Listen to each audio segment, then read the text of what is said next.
Ayan po guys, nilakad po natin yung gubat doon ng less than 30 minutes po guys. Naka-exit na tayo dito sa maliwanag na part dito sa Dragon Pro.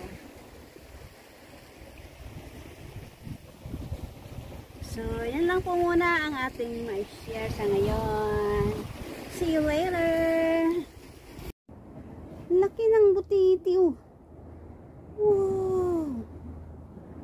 Huh? Natrap lang kaya yan siya dito o dito talaga siya nakatira? Ang laki niya oh!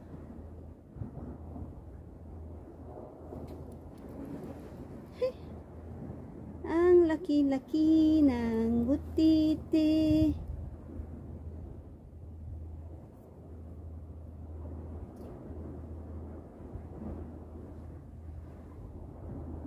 Ito unang tawiran.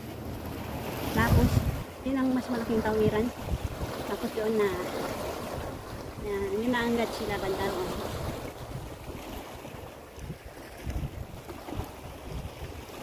Dito may mga tahong din na kulay brown. Mataba din naman to siya, malaman. Kaya lang hindi ko type yung meat niya. Kulay brown din ang meat. Gusto ko yung green kasi ang meat nila ay kulay red.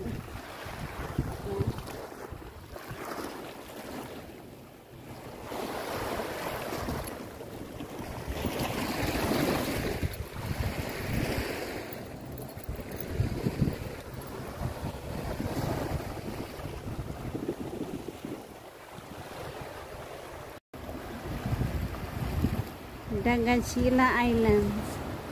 Diyan. Nandyan siya sa likod. Doon sa bandang dulo, naroon yung ulo ni Godzilla. So, pwede naman palang dumaan dito sa kabila kung mahirap doon.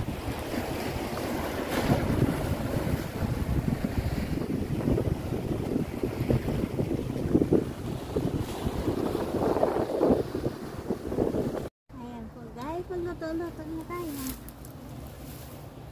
Ayan, luto-luto na ako.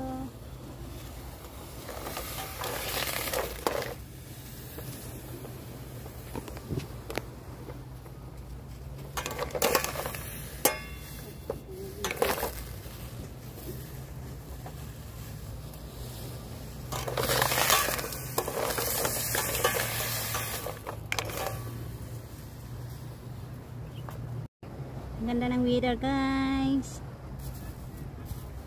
Ayan. Kain na po tayo.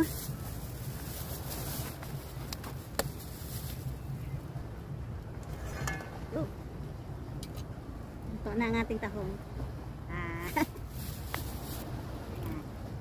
Ito na ang tahong. Kakain na tayo.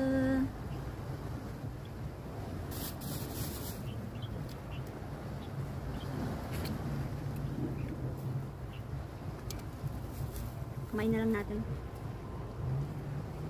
Ano kung magkamay? Mahulog na.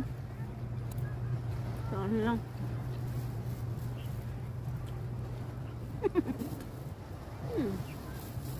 Kain. Ayan ang tahong natin o.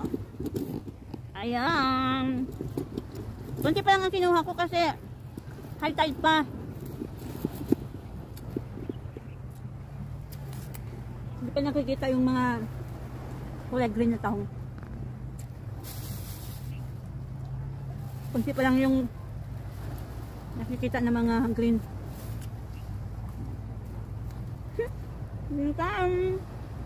Thanks for watching.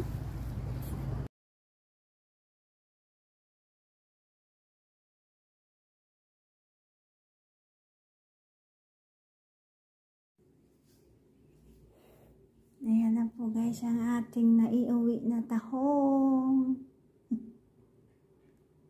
Ayan, ang dami-dami. Yummy, yummy.